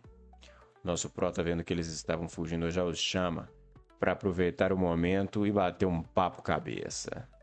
E ele diz que já que não tinha corda, isso serviria para prender alguns ignorantes e fazê-los refletir bastante. É, muita reflexão. Muita reflexão. Depois de distribuir muito ensinamento, nosso Prota nota o saco que estava carregando as pedras de explosão e diz que são coisas muito perigosas e que era melhor não entregar para os cães da sede do governo. E então já pensa em uma ideia na hora. Fogos de artifício. E ele já arremessa o saco para cima e faz chover fogos de artifício. E o pessoal que estava na cidade já fica maravilhado com a cena dos fogos e as suas explosões, fazendo até mesmo a Imperatriz se perguntar quem tinha detonado os fogos de artifício, ao mesmo tempo que se perguntava onde estava o idiota do seu marido, enquanto o idiota do seu marido estava se perguntando se a sua ursinha tinha visto isso. E logo depois já mostra o pessoal do governo chegando no local. E o Prota já faz uma reflexão de que, independente do lugar, a polícia é sempre a última a chegar. É, infelizmente, duras verdades. E o nosso Prota, mais do que depressa, já dá o pé do local do crime. Shanghai já chega se perguntando o que merda estava acontecendo naquele lugar. E já fica abismado de notar que quem estava enterrado no chão era o famigerado Lu Shenglei, cujo recebeu os doces ensinamentos do nosso Prota. E se pergunta quem tinha enterrado ele vivo. E faz uma reflexão entendendo que apenas uma pessoa poderia fazer algo como aquilo. E se pergunta do porquê dele estar os ajudando. E o que realmente estava acontecendo. E sem perder tempo, ele já dá uma ordem aos seus subordinados para limparem tudo e levar as pessoas que estavam lá embora. E enquanto isso, alguém tinha espiado a luta do nosso Prota. Li Shui pensa que essa força monstruosa não era algo que nenhum senhorio comum deveria ter. E se pergunta do porquê o senhor proprietário estava escondendo a sua força. e que talvez ele seja quem ela está procurando. O imortal renegado, Zestian. E o capítulo já começa no Império Qian, em um horário mais noturno. E o Prota acha uma situação bem estranha, que o desfile já tinha acabado, mas que ele ainda não tinha encontrado a sua amada esposa. Enquanto ele estava perdido em pensamentos, alguém o pergunta o porquê dele estar tão abatido. E era nada menos do que a sua bela esposa, perguntando o porquê que ele não tinha falado com ela, mesmo quando eles se encontraram na rua hoje. Nosso prota diz que ele tinha vagado por toda a capital e não conseguia encontrá-la. E ela dá uma leve emburrada, falando que talvez ele estivesse apenas de olho em outras mulheres, e que talvez fosse a Imperatriz, que as pessoas dizem ser a mulher mais bonita do mundo. Aham, a Imperatriz, né? Entendi. O prota nega e diz que a Imperatriz não se compara à beleza da sua esposa, e que ela sim era a mulher mais bonita do mundo. E que, além disso, a Imperatriz tinha ficado coberta com uma cortina durante o desfile e que não tinha como saber quem ela era. E do nada, alguém levanta a mão e diz que sabe sim quem é a Imperatriz. Ora, temos mais um Sherlock Holmes. E a pessoa vem caminhando dizendo que, embora seu estômago estivesse cheio, não estava na verdade, e que era a famosa detetive Gula. Li Shui. Oh, meu pai amado. Como diz o pica-pau, e lá vamos nós? E Li Yun, vendo quem era, pergunta se ela por algum acaso estava espionando ele enquanto ele contava uma história para sua esposa. Li Shui diz que nosso prota é muito estúpido, por não ter notado ainda quem verdadeiramente é a Imperatriz. E depois de uma mexida nos óculos estratégica, e diz que, na verdade, a Imperatriz não é a mulher mais bonita do mundo, que, pelo contrário, ela tem um rosto verde e presas fedorentas. Ela é feia e assustadora, e que por isso ela estava se escondendo atrás da cortina. Eu sabo muito. Essa é a definição. Depois de tais afirmações, a rebelde se pergunta do porquê está sentindo uma aura assassina e que ela tem um mau pressentimento, enquanto a esposa do nosso prota já está no nível Saiyajin puro ódio. E não muito tempo depois, todos os elementos que a nossa querida rebelde tinha armazenado foram confiscados pela sede do governo. Pediu, levou. E Zorro ali vem em sua própria defesa dizendo que é um absurdo, que viu a nova Imperatriz hoje e ela não é nenhum monstro feio com rosto verde. E Li Yun já fica se perguntando como ela tinha visto a Imperatriz, se ela tinha dito que iria sair com os amigos. O nosso prota olha para uma barraca e vê uma oportunidade, entregando para sua esposa um pouco de caramelo no espeto, para que ela pudesse se acalmar um pouco. Mas ela diz que é muito doce e que é para ele comer sozinho. Mas antes que o tiro saia pela culatra, o nosso prota quebra a parte cristalizada com muita precisão e entrega apenas a parte azeda para sua esposa. E assim que Zorro ali prova da iguaria, nós vemos que o tiro acertou seu alvo em cheio. O prota pergunta para ela se está bom e ela responde com uma cara mais do que fofinha dizendo que sim. Com isso, Li Yun se vira para trás e pergunta para nossa querida rebelde onde ela tinha arrumado aqueles óculos. Li Shui diz que há um tempo uma criança caiu do céu em cima dela e tentou dizer um monte de coisas que ela não entendeu nada, mas supõe que seja um pedido de desculpas. E que depois disso ele fugiu com pressa e esqueceu os óculos no chão. Presinto aí um plot twist. Presinto. Depois disso já corta para os homens do governo dizendo para as pessoas saírem do caminho, pois tinha acontecido um assassinato e eles não poderiam ser atrapalhados. Nosso prota não pode acreditar que aquilo era verdade, e que nesse caso a sede do governo vai ficar bem ocupada por um tempo. Enquanto isso, algo chama a atenção da Imperatriz. Ela olha para um jogo chamado de Pegue Seu Peixe Dourado. Nosso prota já pergunta se ela quer ir lá brincar. E ela, um pouco constrangida, responde que isso é para criança e que não queria. Nosso prota já dá aquela de Dom Juan pegando ela pela mão, levando a sua esposa para um pouco mais perto do jogo. E diz que queria brincar e gostaria da companhia do seu grande amor. A nossa protagonista feminina já fica com aquela coradinha básica que todos conhecemos. E já mostra o prota dando aquele incentivo para que ela pegasse um peixe para ele. E a Imperatriz dá o seu primeiro lance, mas que pelo jeito não foi muito bem calculado, fazendo com que o peixe jogasse água em seu rosto. E assim a esposa do prota mais uma vez emburrada. O nosso prota, para tentar amenizar um pouco a situação, disse que foi apenas um pouco impaciente e que ela não precisava se preocupar. E o nosso prota já pega em sua mão, dando aquele abraço romântico, dizendo que dessa vez ele iria ajudar a pegar o peixe. E dessa vez, com o nosso prota ajudando a guiar, ela consegue pegar o peixe na sua segunda tentativa. E já sai toda sorridente pela sua grande conquista. Mas depois daquele abraço, tô achando que esse sorriso tem segundas intenções. E enquanto eles caminhavam, o nosso prota disse que ela era louca por dinheiro e que não sabia que ela tinha um lado tão gentil.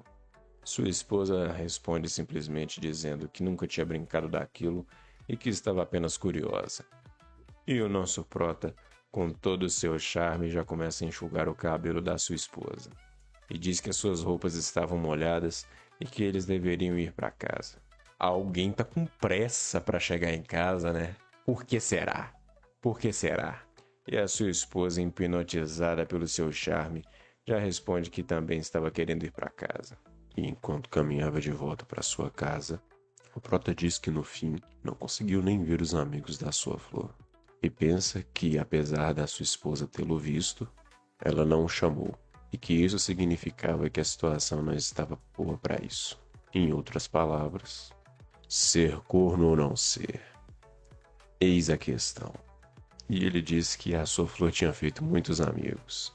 Ele disse para ela não se preocupar e que ele não iria investigar. Agora, na residência da família Huang, é nos mostrado uma reunião secreta. O mestre da família Huang, Huang Lu, pergunta se eles sabem quão importante era aquele livro para eles, e que se ele cair nas mãos da Imperatriz, tudo iria acabar. Contudo, o oficial da família Huang, Huang Duanzi, diz que já compreende e que arranjou um poderoso mestre para investigar. Uma pessoa classificada como o nono assassino do grande Qian, a Rosa de Sangue, Lu Lian. E na residência do nosso prota, ele e a sua esposa já estavam prontos para dormir. E a esposa do nosso prota vai se aproximando devagarinho. E o nosso prota se pergunta se ela vai ir por cima hoje. Senhores, o assunto aqui é sexo. E a nossa Zouja pergunta para ele por que as suas roupas estavam rasgadas. E que esse foi o primeiro presente que ela tinha dado a ele. Ele diz que acidentalmente bateu em uma parede e arranhou a roupa. Ela o pergunta se é isso mesmo que aconteceu. E ele responde que sim. A Imperatriz fala que vai deixar passar dessa vez, mas que era para ele tomar mais cuidado. E Yun fica mais aliviado e pensa que o humor dela melhorou, provavelmente por ele acompanhá-lo na feira noturna. Mas a sua esposa diz que, como punição, ela vai ter 2 meses de mesada. No dia seguinte, o nosso prota já dá aquela espreguiçada e nota que a sua esposa ainda estava dormindo. Ele pensa que provavelmente é por ela estar cansada da noite de ontem e reflete o quanto ela é fofa enquanto está adormecida. Ele olha para a boca da sua esposa e pensa que um beijo furtivo não pode dar errado. O nosso prota vai se aproximando bem devagar, mas no meio do caminho ele nota que a sua esposa acordou e pergunta se ele poderia dar só um beijinho. Zorro ali, com uma cara muito tranquila, já larga logo aquele tapão na cara para ficar esperto. Agora, devidamente acordados, nosso prota diz que a sua esposa é muito boa em dar tapas e que esse tapa conseguiu acordá-lo instantaneamente mais cedo. Sua esposa já dá aquela emburrada. Ele diz para ela não se importar tanto com isso. Ela responde que não é isso, é que ela não gostou do que ele fez. Lin Yun responde que entende e que não vai mais tentar beijá-la furtivamente e que vai fazer isso abertamente. E o nosso prota já vai se aproximando para ganhar um beijo da sua esposa. Mas a nossa querida rebelde, no meio de toda a cena, chega e pergunta o que eles estavam fazendo ali. Nosso prota responde que nada, e que só estava limpando a areia dos olhos da sua amada. Nosso prota já pergunta do porquê dela estar ali, e que se ela arrumou dinheiro para comer nesse restaurante. E pensa que se ela tem dinheiro, ela deve conseguir pagar o aluguel. Sua barriga? Li Shui responde que ela não tinha esse dinheiro, e que na verdade estava trabalhando naquele restaurante. E que é um trabalhador, com espírito de trabalhador, e que trabalhadores que trabalham são seres humanos. Peituda filosofias. Ele diz que achou que ela trabalharia para sempre de operária, e se pergunta se o chefe do restaurante realmente teve coragem de aceitá-la. Li Shui diz que quem trabalha muito não terá azar, e que só teve que se ajoelhar por um tempo. Eu presinto aqui um duplo sentido poderoso, poderosíssimo para falar a verdade. E ele diz que já era algo esperado vindo dela. Então a nossa garçonete já pergunta o que os dois iriam querer. E diz para ele ser rápido, e para ele não pedir muitas coisas, pois senão ela não se lembraria de tudo. Nosso prota diz para apenas servir o prato da casa. E a garçonete, que antes era rebelde, fica espantada e diz estar com inveja do nosso prota. Nosso prota diz que é apenas sorte, pois o Lee ganhou um ingresso grátis para esse restaurante, dando a eles um passe livre para todos os pratos. A garçonete diz que vai olhar o cardápio e que a comida vai chegar ali em breve. Enquanto isso, ele reflete que a casa da família Huang é logo à frente, e se pergunta do porquê a família Huang e os rebeldes remanescentes tinham unido forças. E fica um pouco espantado, se perguntando se é pelo selo imperial de Jade. Zorro lhe diz que a capital está muito caótica esses dias e que é para o nosso prota tomar cuidado para onde anda. Nosso prota pergunta se ela estava preocupada com ele. Ela responde que é óbvio e que se ele morrer, vai ser difícil encontrar outra pessoa que ganhe dinheiro para ela. E o nosso prota diz que entende. Manso, manso, manso. Mas logo em seguida o nosso prota já sente uma aura assassina. E nota que veio de uma mulher que estava lá embaixo. E nota que a pessoa tem postura leve e movimentos fortes. E que provavelmente é uma excelente figura. E que a aura assassina estava bem escondida. Provavelmente ninguém poderia senti-la. Exceto ele. E pensa que vai ser problemático se ela causar algum tumulto ali. Ele diz que vai avisá-la. Assim, nosso prota libera um pouco de pressão em cima da pessoa, fazendo com que ela sinta um gigantesco terror atrás dela, parando instantaneamente e ficando de joelhos. A imperatriz já pergunta para o nosso prota se ela realmente era bonita. O nosso prota diz que a postura do corpo dela não era tão boa quanto a da sua esposa, e que olhando para a postura dela ao andar, ela provavelmente parecia ter sofrido de alguns ferimentos, e que não viu o rosto dela, mas que ela não deve ser bonita quanto a sua esposa. E logo em seguida ele vê a cagada que tinha feito. E diz para eles resolverem isso na conversa, e oferece ainda para ela dar outro tapa na sua cara. Ainda ofegante, Lulian se pergunta o que era aquela aura assassina de agora há pouco. E pensa que é como se aquilo pudesse esmagá-la como uma formiga. E que perdeu o controle da sua mente e corpo, apenas permanecendo o medo. E reflete que talvez isso possa ter sido um aviso. A Rosa de Sangue diz que apenas aceitou esse trabalho pelo preço oferecido da família Huang e pela facilidade da missão. Ela lê a explicação da missão, que basicamente era para encontrar o livro secreto que faltava numa loja. E que a última pessoa na loja foi um jovem, e que era mais fácil encontrar alguém do que matar alguém no campo de batalha. Ela diz que o paradeiro dele já foi investigado, e contando que ela não encontre mais o monstro de agora há pouco, tudo iria correr bem. E que iria completar a missão que tinha sido dada. É, minha amiga, você tá indo para a cova do leão e nem sabe.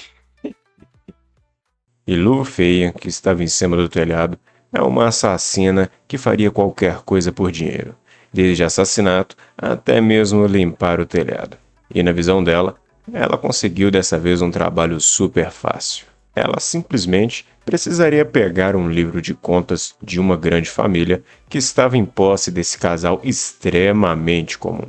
Confia. Já imaginando a bolada de dinheiro que ela ia conseguir ganhar. E ela nota que eles pareciam não ter cultivo algum e que nem mesmo tinham anotado.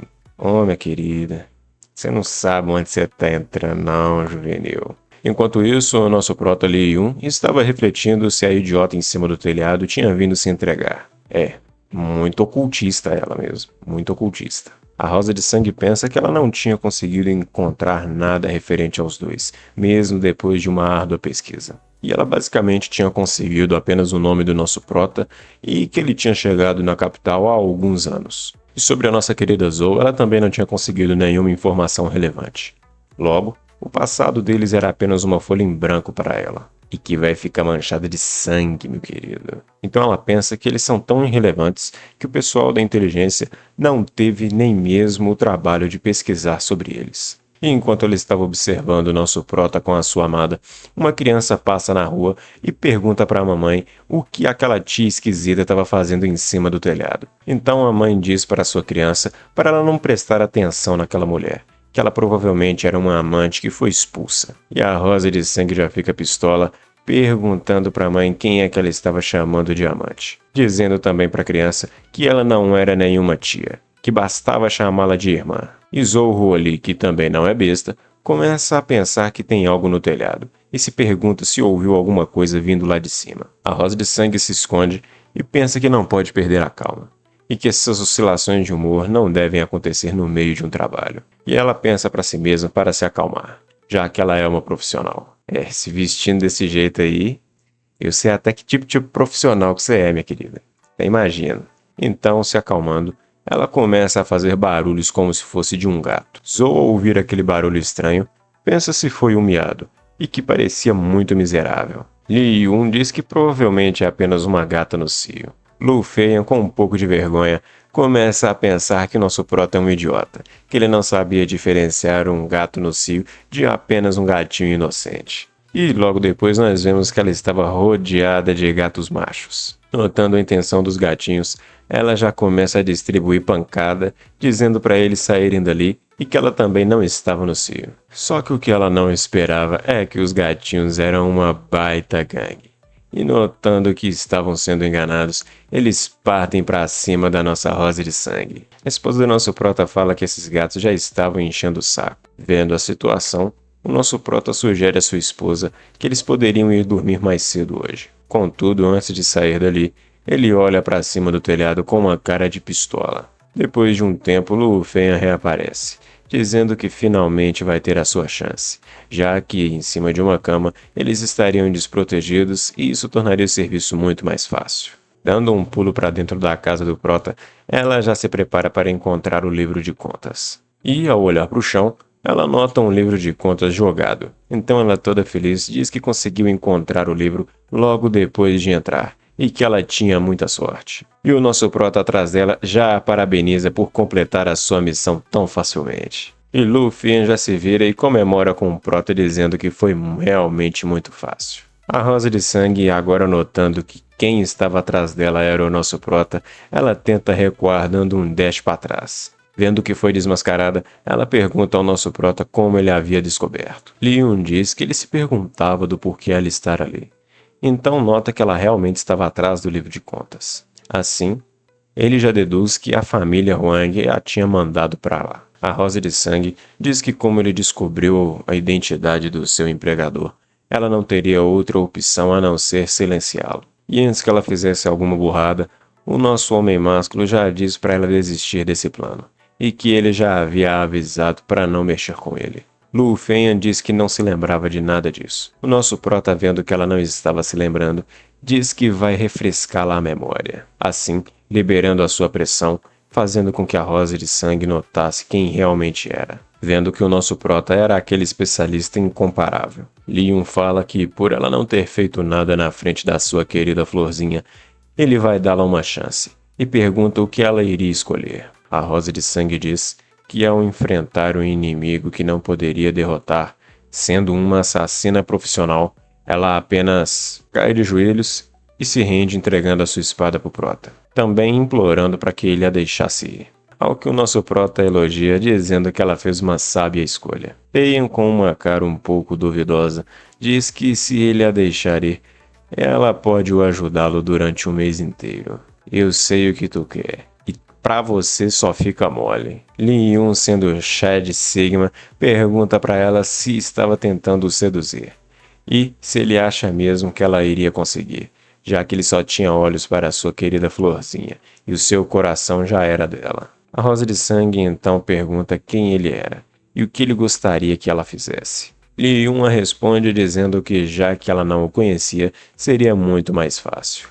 Eles iriam fazer um acordo. Li Yun diz a Rosa de Sangue que antes deles falarem sobre o seu pedido, ele precisava colocar nela um selo, o que deixa Lu Feng tremendo de medo. Mas antes que ela pudesse reagir, o nosso prota injeta dentro dela o seu Ki verdadeiro, fazendo com que ela sentisse dentro de si a pressão do nosso prota.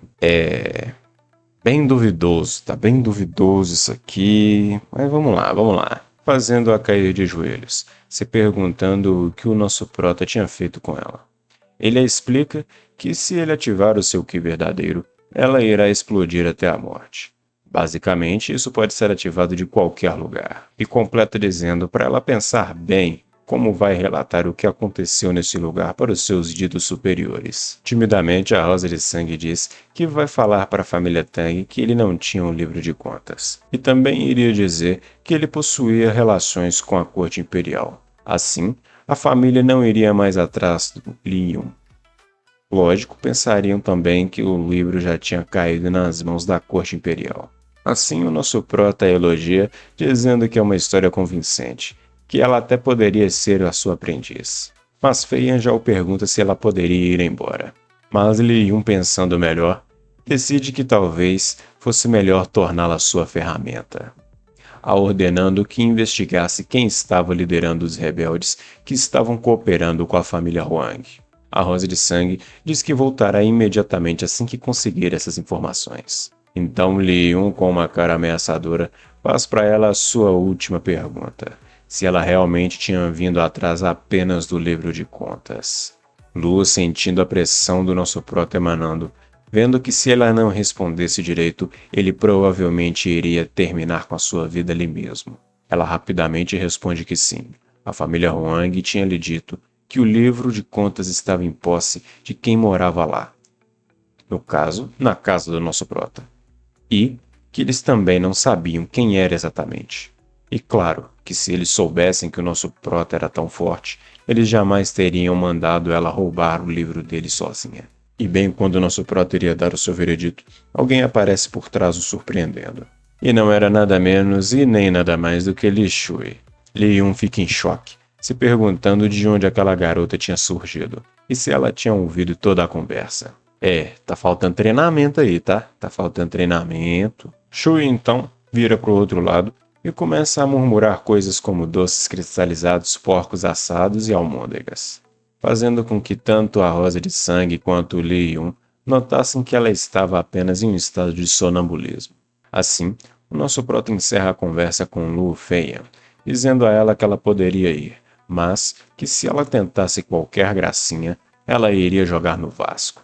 E sem perder nem um segundo, ela já sai da casa do nosso prota indo em direção à sua missão.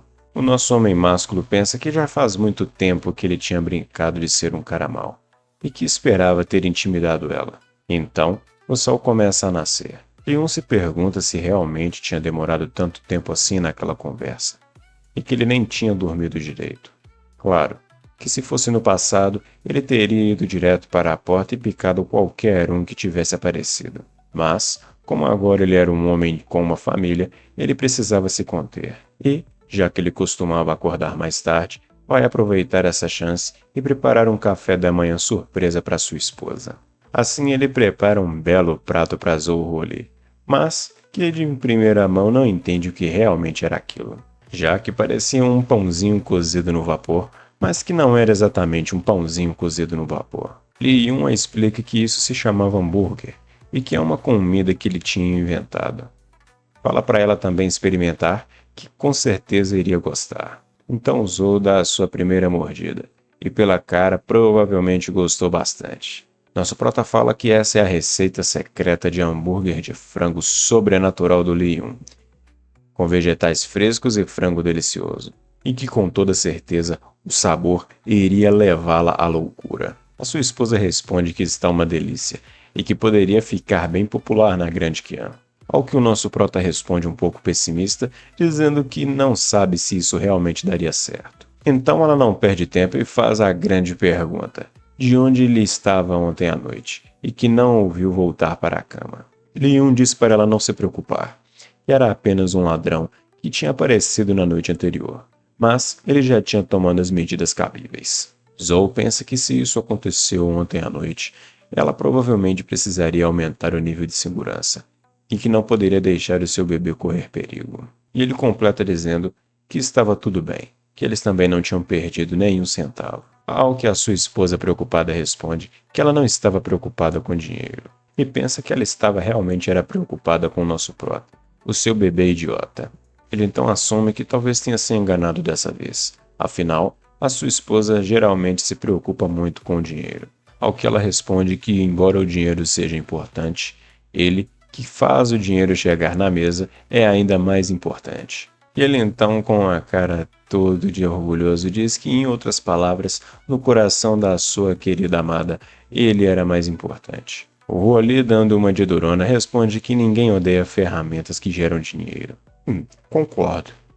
Bom argumento, bom argumento. E completa dizendo para ele não correr perigo, que o dinheiro poderia ser ganho de novo, mas que ele não deveria se ferir. E pede para ele prometer que vai priorizar a sua segurança. Enquanto isso, na residência da família Huang, o chefe da família mais o seu subordinado estavam recebendo o relatório da Rosa de Sangue, ao que ele pergunta se ela realmente tinha completado a missão. Ela então responde que sim, e que não tinha encontrado nada suspeito na noite toda. E ela completa dizendo que quem vive naquele local é apenas um casal comum. O homem cobra aluguéis e a esposa cuida do dinheiro. Ela tinha procurado nos livros de contas do casal, mas não conseguiu encontrar o livro que ele tinha falado. Contudo, Huang Lu faz uma observação, dizendo que tinha ouvido falar que a organização da Rosa de Sangue tinha um péssimo hábito de se render a um inimigo que não pudesse vencê-lo.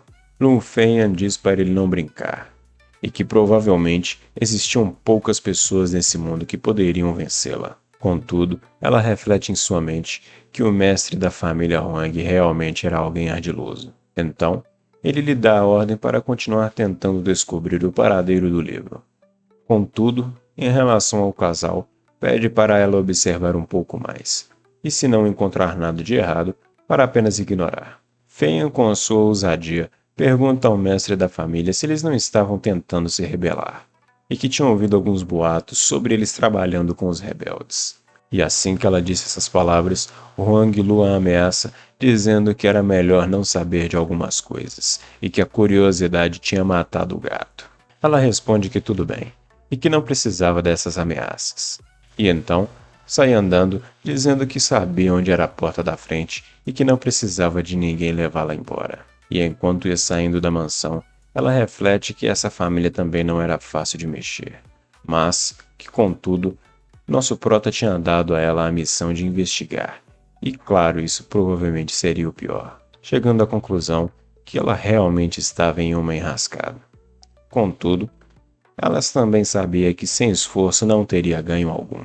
E assim que ela saiu, o filho do chefe da família comenta que se ela não encontrou o livro, provavelmente já está nas mãos da nova imperatriz. Ao que Huang Lu diz que, do jeito que as coisas estão, eles só poderiam acelerar o processo, e que, enquanto tiverem a sua carta na manga, eles não precisariam ter medo de uma garotinha inexperiente, falando também que vai gostar de ver o que ela pode fazer. Seu filho também diz que ouviu dizer que o imortal renegado estava também na cidade. Contudo, o chefe da família diz que era melhor assim, já que o homem era um problema para o grande Qian. Assim, a imperatriz vai ignorá-los por um tempo por causa do mesmo, e pergunta ao seu filho se ele achava que a grande imperatriz iria dormir na mesma cama que o líder dos rebeldes. Garanto para você, meu querido, ela não só dorme, como também fica acordada. O Wang Lu completa dizendo que no dia em que a sua carta na manga estiver totalmente construída, o grande Qian será seu. O capítulo se inicia mostrando o lado de fora da grande Qian. É um local maravilhoso como um jardim. E, nesse local, nosso prota estava ensinando a sua amada a soltar pipa. Li Yun até mesmo pensa que é um dia maravilhoso. Estar empinando pipa em um dia ensolarado ao lado da sua esposa. E que essa é a doce vida de um casal feliz. Mas que também seria melhor se esses caras não estivessem lá. O nosso prota pergunta a Zhou ali o que realmente estava acontecendo e do porquê ter tantos grandalhões naquele local. E ainda reflete que todos eles são artistas marciais. E pensa que talvez isso possa ser uma conspiração. Sua esposa então comenta, perguntando se ele não sabia o que estava acontecendo, já que o grande Qian estava construindo um novo tipo de transporte chamado ferrovia. E assim que o nosso prota ouve o nome, ele fica pasmo e em dúvida, pensando que há um tempo ele tinha proposto usar qi verdadeiro em vez de vapor para criar uma ferrovia, e se perguntava se realmente era isso. E a sua esposa, como se pudesse ler pensamentos, responde dizendo que sim, que era um transporte que funcionava por meio de minério de qi verdadeiro. Com a sua velocidade, ele estaria acelerando o comércio entre a cidade do Grande Qian e as outras cidades ao redor. Então, convida o seu amado também para dar uma olhada, pensando também que iria mostrar ao nosso prota quão incrível ela era, já que foi a sua ordem que fez com que tudo isso começasse a ser construído. Então, chegando perto da ferrovia, o nosso prota Li Yun pôde contemplar a grandeza do projeto da sua esposa, fazendo até um comentário dizendo que aquilo era incrível em todos os sentidos, e pensando também que nunca passou pela sua cabeça ter um trem nesse mundo, enquanto Zhou pensava que, apesar de ser um projeto feito pelo líder dos rebeldes, ainda foi ela quem mandou construir tudo aquilo. Então Li Shui aparece atrás do casal, comentando que não esperava encontrá-los naquele momento. E ainda pergunta aos dois se eles tinham ido vê-la no seu novo emprego. Nosso prota então a pergunta do trabalho que ela estava tendo no restaurante. Ao que ela responde que o dono do restaurante a mandou para esse novo trabalho. E o salário de lá era muito melhor do que no restaurante. Li Yun faz duas perguntas para ela, perguntando se ela não pensava em trabalhar como soldado e, se a propósito, ela já havia se ajoelhado e implorado novamente. Li Shui diz que sim, mas não, que dessa vez não foi ela quem se ajoelhou, mas sim o patrão que a implorou para mudar de emprego, já que ocasionalmente ela quebrava uma tigela, esquecia a conta ou batia em alguns clientes. Aí é o literal, né? Aí você me quebre, eu. Ao que o nosso prota comenta estar surpreso dela ainda estar viva naquele mundo. Li Shui o pergunta se ele estava a subestimando, já que ela nasceu de uma família aristocrática e então recebeu uma educação de qualidade. Logo, o nosso prota pergunta que já que ela tem um emprego bem remunerado, se ela poderia quitar o aluguel. Então ela diz que, claro, que irá fazer uma fortuna construindo estradas e que no amanhã iria pagá-lo. Então se despede dos dois dizendo que iria trabalhar. Contudo, Li Yun continua com uma pulga atrás da orelha em seus pensamentos, já que como ela era de uma família aristocrática, ele se perguntava do porquê ela acabou daquele jeito. E, enquanto ela estava dando ordem e mandando em seus funcionários, nosso prota comenta que, embora ela estivesse fazendo as coisas descuidadamente, esse tipo de maquinário era algo bem simples e que não haveria muitos problemas. Bom, ele assim esperava. E a sua esposa também comenta que é claro, já que o pessoal oficial do Grande Qian é muito confiável. E então, logo depois, uma grande explosão acontece, levando todo o trabalho de arrasta para cima. Enquanto isso, um dos homens mandava apagar o fogo rapidamente e perguntava quem era o idiota que mandou colocar minério de qi verdadeiro na bomba de ar, enquanto esbravejava que todo o trabalho duro tinha ido por água abaixo. Então, Li Shui aparece dizendo que tinha sido despedida, tendo então que se ajoelhar e implorar para o nosso prota para dar a ela mais alguns dias para pagar o aluguel. Então, nosso pró tá pronta para a rua ali, mostrando que quem tinha que decidir era ela. E Li Shui, não perdendo tempo, já agarra aos pés de Huo Li, dizendo que ela era a melhor do mundo, uma deusa que tinha descido dos céus, e rogava para ter misericórdia daquela pobre criança. Então, enquanto Huo Li olhava para ela, com aquela cara de gato de botas manhoso, diz que vai dar mais um tempo para ela pagar o aluguel. Então nosso seu Madruga de saia agradece aos dois e diz que não há nada que pudesse fazer para retribuir esse favor, fazendo então um pedido para eles irem até a sua casa, que ela iria entretê-los. Um pouco mais tarde, eles chegam então na casa de Li Shui. E assim que eles abrem a porta, se deparam com uma gigantesca bagunça. Pô, além de ruim de serviço, é porca. Aí não vinga não. Fazendo com que o nosso prota e a sua esposa ficassem pasmos com o que estavam vendo. E nosso prota disse que não se lembrava de deixar aquele lugar daquele jeito quando tinha alugado para ela. Ao que a desempregada responde que era apenas o layout mais conveniente para ela. Li Yun grita que aquilo não era layout nenhum, que ela era apenas muito desorganizada ou simplesmente tinha preguiça de limpar tudo aquilo. Eu voto na segunda opção. E enquanto isso, Huo Li lembra que ela havia dito fazer parte de uma família aristocrática. E se lembra que havia uma família aristocrática no sul cujo sobrenome era Li. E enquanto olhava para aquele lindo tecido, Li Shui entra na frente e diz que era a última coisa que tinha da sua família, que não poderia dar, mesmo que fosse para Huo Li. É o que ela responde que também não queria. Ela disse que não poderia lhe dar aquele vestido, mas que para retribuir a gentileza de lhe dar mais tempo para pagar o aluguel, ela resolveu preparar uma refeição para os dois. Nosso prota, muito perspicaz, lembra que ele não tinha recordações dela ter habilidades na cozinha, ao que a inimiga da CLT responde para não subestimá-la, que ela sabia realmente cozinhar. Li Yun, com a sua perspicácia ainda ativa, diz que, de acordo com os enredos de manhwas, ela provavelmente iria fazer pratos negros, fazendo a sua esposa perguntar o que era um manhwa, ou até mesmo um prato negro. E algum tempo depois, Li Shui aparece com uma refeição muito bem apresentável, fazendo o nosso prota nem mesmo acreditar naquilo que estava vendo. E até mesmo Huo Li teve que elogiar o prato, dizendo que era como se fosse feito por um chefe imperial. Li Shui disse que era óbvio que, como uma amante das artes culinárias, como ela não poderia saber cozinhar, já que ela também era uma cozinheira profissional. Nosso prota diz que o sabor é tão bom que talvez se a imperatriz provasse isso, ela provavelmente recrutaria ela para a cozinha imperial. Aí, ela não precisaria mais se preocupar com o emprego, ao que a sua esposa também concorda. Enquanto isso, Li Shui pensa que o seu pai pediu para ela encontrar o imortal renegado antes que ele falecesse, mas que ela procurou em todos os lugares e não conseguiu encontrá-lo. E, como o senhor proprietário é tão forte, ela pensa que agora era a melhor oportunidade para descobrir se o senhor proprietário, no caso o nosso prota, era o imortal renegado ou não.